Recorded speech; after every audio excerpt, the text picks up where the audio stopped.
Hey people, so I've been normally I only do movie reviews and show reviews, but off late I've been reading this book called The Laws of Scientific Hand Reading.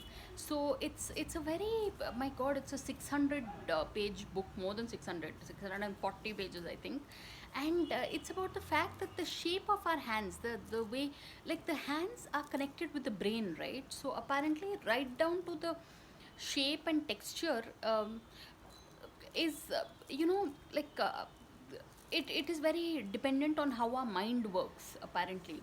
I used to think the shape of the hand and the texture and all is genetic, so it's really thing, but according to this book, even if things are genetic, over a period of time our personality comes to shape how our hands are, whether they are rough and smooth or soft, and whether we use moisturizer or not.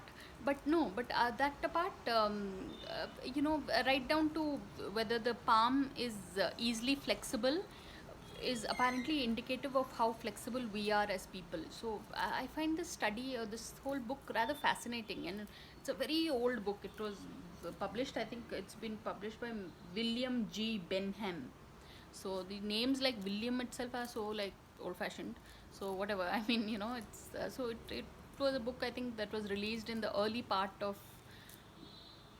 19th century. Oh yeah, 20th century. So anyway, so people, this video is going nowhere, but no, nowhere nahi, because a 640 page book can hardly be condensed into a 1 minute review. But really, for those of you all who are interested in palmistry, I think now during this phase, it's nice to turn inwards. So for me, even reading up on palmistry, astrology, and all is, I find it fascinating. So on that note, thanks for watching, and please subscribe.